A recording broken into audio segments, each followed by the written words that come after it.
Hello students, Sharda सदन के online platform पर आपका स्वागत है। देखिए, लास्ट क्लास में हम डिस्कस कर रहे थे 3D ज्योमेट्री के बारे में।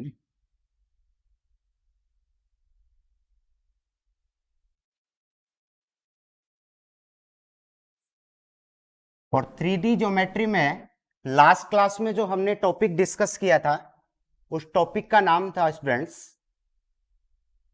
Equation of A line in space.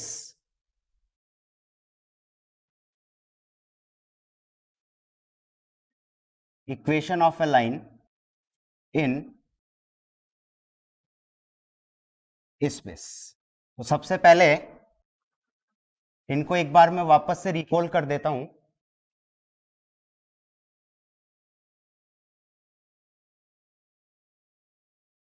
सबसे पहला जो पॉइंट अपना था कि अगर अपने को एक पॉइंट से पास होने वाली लाइन की इक्वेशन पूछे, equation of A line passing through a given point, equation of a line passing through a given point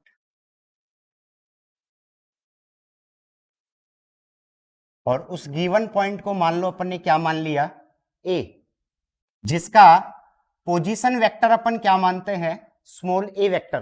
position vector का मतलब इस पॉइंट की ओरिजिन पॉइंट से जो पोजीशन है उसको अपन बोलते हैं पोजीशन वेक्टर। और पोजीशन वेक्टर को अपन ने किससे रिप्रेजेंट किया था, ए वेक्टर से। And parallel to a given vector, parallel to a given vector, और उस पैरेलल वेक्टर को स्टूडेंट्स अपन ने नाम दिया था बी वेक्टर। क्लियर है ये बात कि अपन ने ये बताया था कि किसी भी लाइन की इक्वेशन, जब वो लाइन एक पॉइंट से पास हो और एक वेक्टर के क्या हो, पैरेलल हो, तो उस लाइन की इक्वेशन जो अपन ने निकाली थी वो क्या थी, equation r vector is equal to, पहले तो अपन बात कर लेते हैं किसमें, वेक्टर फॉर्म में ना। तो ए अपन ने वेक्टर फॉर्म में जो इक्वेशन इसकी लिखी थी,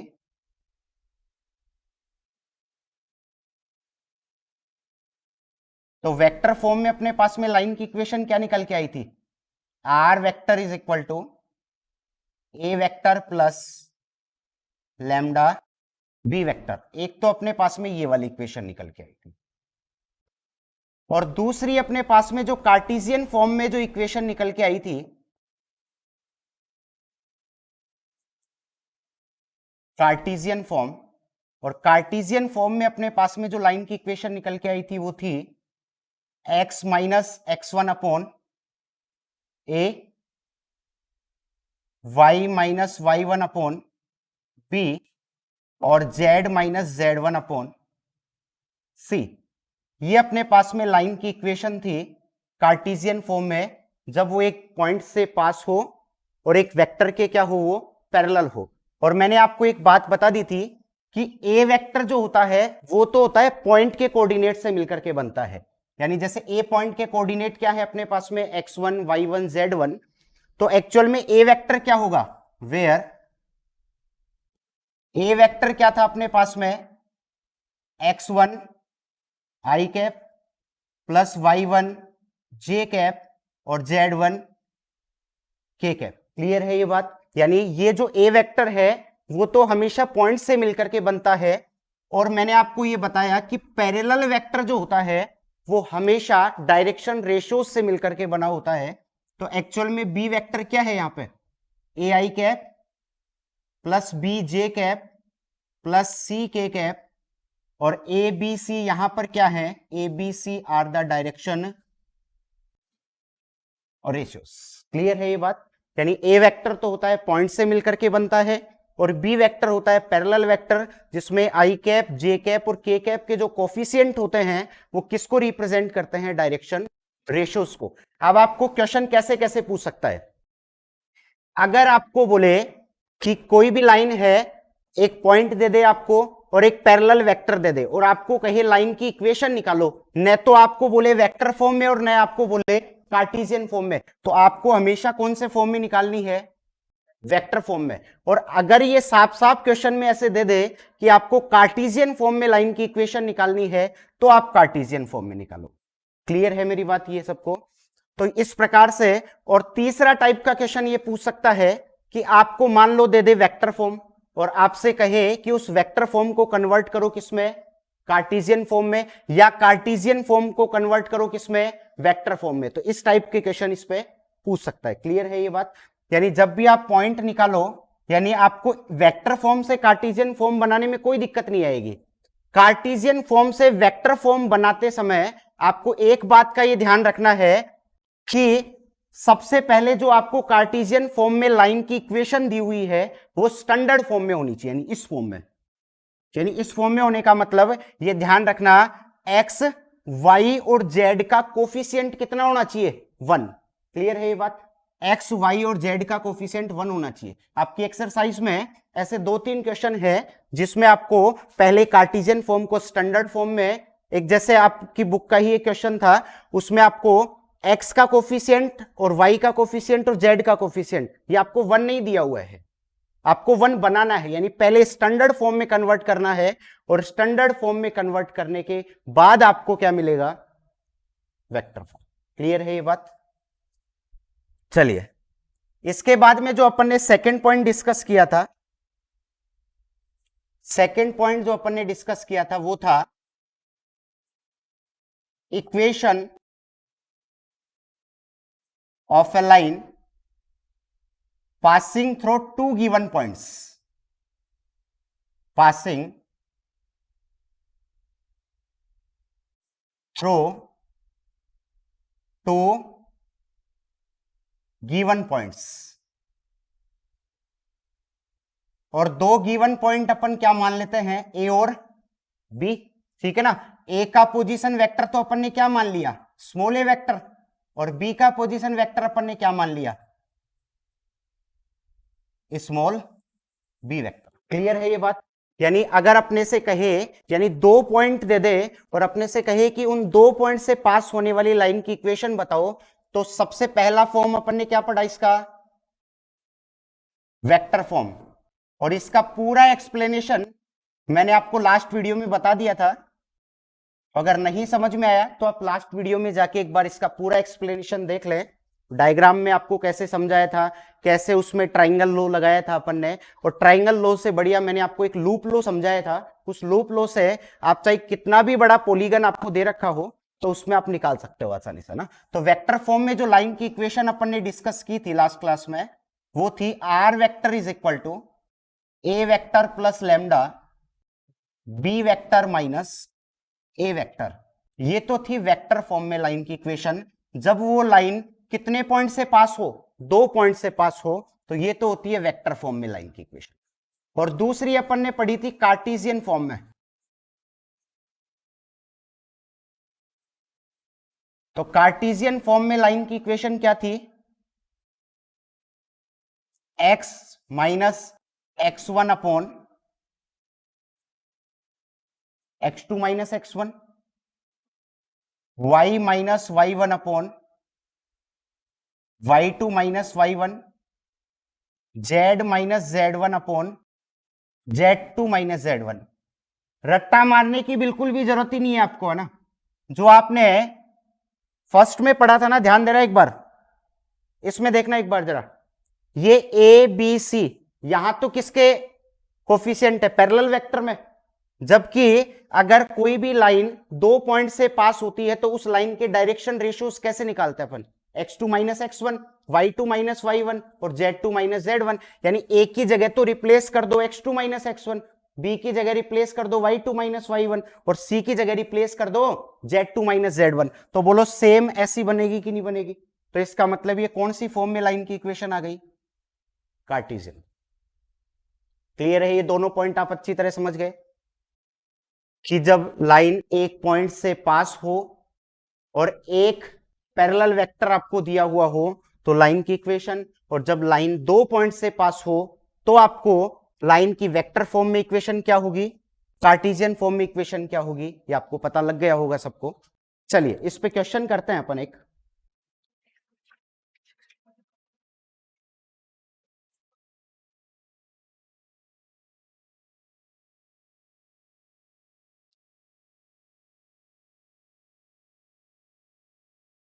जैसे एक एग्जांपल अपन ले लेते हैं इस पे।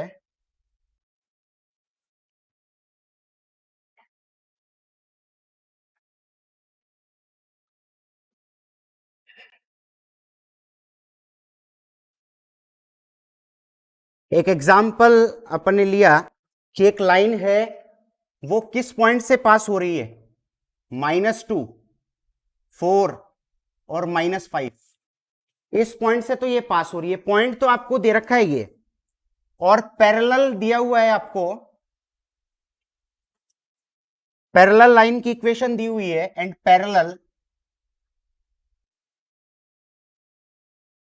Parallel to the given line,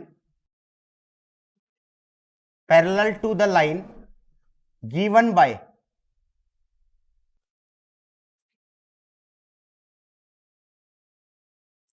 x+3 upon 3 y-4/5 और z+8/6।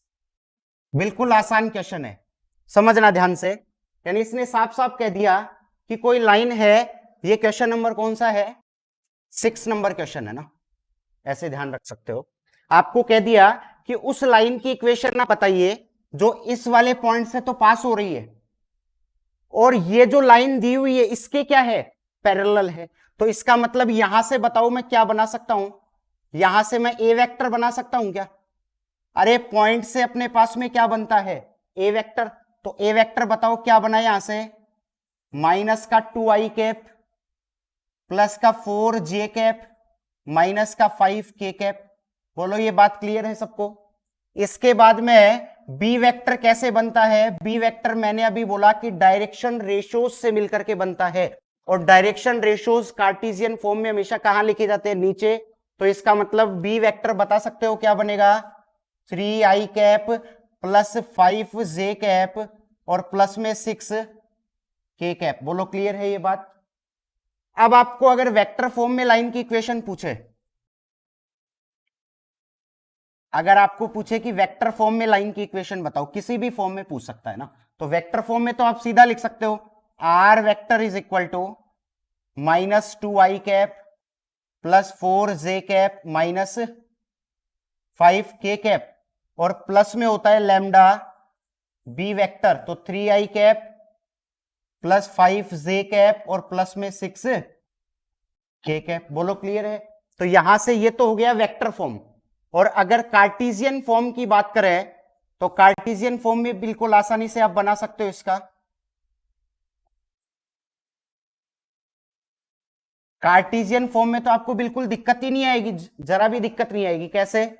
ऊपर तो आपको रखने पड़ते हैं पॉइंट, तो बताओ क्या लिखूं ऊपर, x+2। क्लियर है ये बात? x+2 अपॉन, फिर लिखूंगा y-4 अपॉन, फिर लिखूंगा z+5 अपॉन। बोलो सही है कि नहीं है? तो यहां से नीचे अपने को क्या रखना है, हमेशा एक चीज ध्यान रखना कि अपने को अगर ऐसा दे रखा है कि जिस लाइन की इक्वेशन निकालनी है वो अगर गिवन लाइन के पैरेलल है, तो जो उस गिवन लाइन के डायरेक्शन रेशियोज है ना, वही उस लाइन के डायरेक्शन रेशियोज आएंगे। तो नीचे आप क्या लिख दोगे, 3, 5 और ये 6। क्लियर है? तो ये तो हो गया वेक्टर फॉर्म और ये हो गया कार्टेशियन। समझ गए इस बात को? तो अगर आपको पॉइंट दे रखा है तो पॉइंट से आप पोजीशन वेक्टर बनाइए, पैरेलल वेक्टर बनाइए, और पैरेलल वेक्टर बना करके R vector is equal to क्या जानते हो आप, A vector plus lambda B vector. और ऐसे ही कार्टेशियन फॉर्म बनाना है तो ऊपर तो आप पॉइंट के कोऑर्डिनेट लिख दो और नीचे जो गिवन लाइन के डायरेक्शन रेशियोज हैं वो लिख दो, बस। समझ गए इस बात को? चलो एक क्वेश्चन और कर लेते हैं।